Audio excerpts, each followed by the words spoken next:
สวัสดีครับขอต้อนรับกลับเข้าสู่ช่องอีกครั้งนะครับ ยินดีต้อนรับทุกคน วันนี้ก็จะทำ EP Special หน่อยดีกว่า เพราะว่าวันนี้เราไม่ได้อยู่ที่โลเคชันการาจของเรา แต่วันนี้เรามาอยู่กันที่ Lake Tahoe นะครับแคลิฟอร์เนียซึ่งก็เป็นสถานที่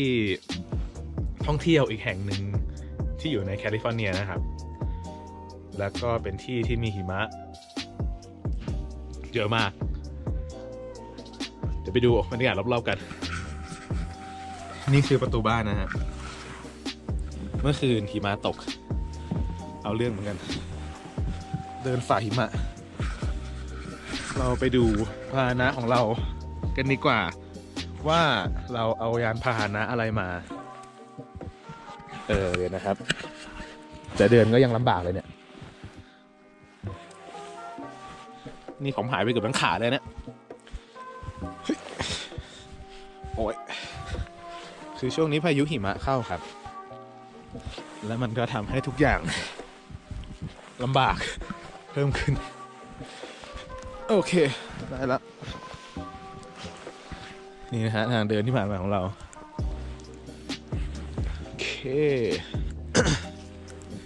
นะนี่ก็คือยานพาหนะของเรานะครับที่เรานำมาเที่ยวกันในวันนี้มาถ่ายกันดีกว่าเป็นรถอะไรแค่เดินขึ้นมาก็เหนื่อยแล้วครับ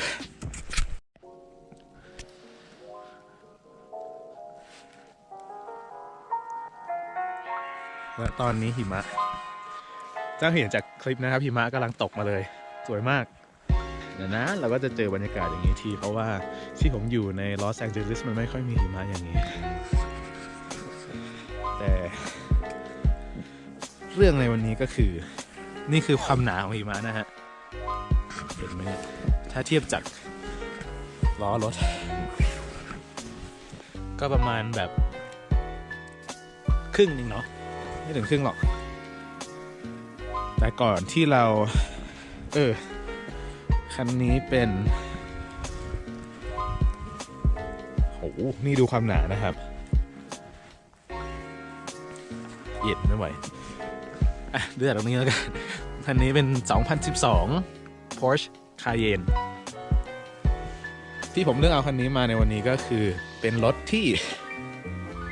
ขับเคลื่อน4 ล้อเพราะว่าเราต้องใช้กับสถานการณ์แบบนี้ซึ่งมันทำให้เกาะถนนมากขึ้นแล้วก็ยางที่เราใช้นะครับเป็นยาง All Terrain ซึ่งสามารถวิ่งได้ก็เกือบทุกสถานการณ์เนาะ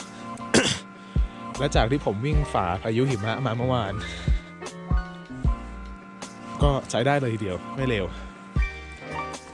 แต่ก่อนที่เราจะนำรถออกมาได้เนี่ยครับเราต้องโกยหิมะออกจากกระจกทุกรอบก่อนไม่งั้นมองไม่เห็นเดี๋ยวพาไปเดินเล่นกันรอบๆดีกว่านี่นะฮะ ซึ่งถนนนี่ก็จะมีรถอย่างที่จะเห็นนะครับก็จะเป็นรถเขาเรียกว่ารถโกยหิมะรถโกยหิมะก็จะคอยโกยถนนให้แต่อันนี้ก็หิมะมันก็ตกหนาขึ้นเรื่อยๆ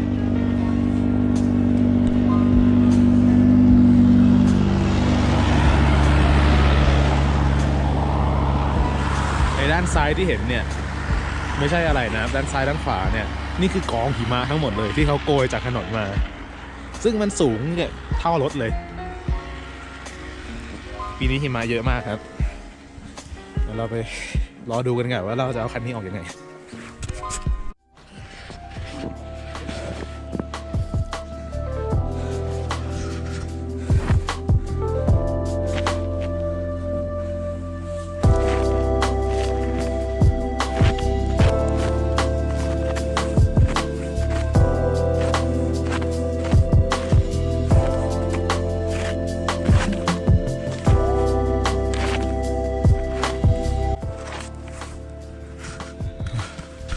เรามาสตาร์ทรถทิ้งกันมากันครับ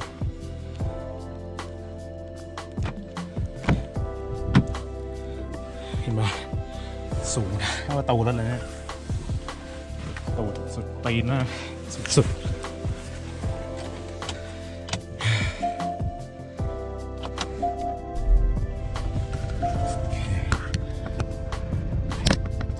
ลบ 2.5 องศานะครับตอนนี้หิมะปกคลุมไปทั้งรถเดี๋ยวเราต้องเปิดฮีเตอร์ไว้ก่อนทุกอย่างจะได้ละลายเราไปเอาหิมะออกกันต่อ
อันนี้นะครับกว่าจะออกกันมาได้หิมะเมื่อกี้น่าจะลื่นอยู่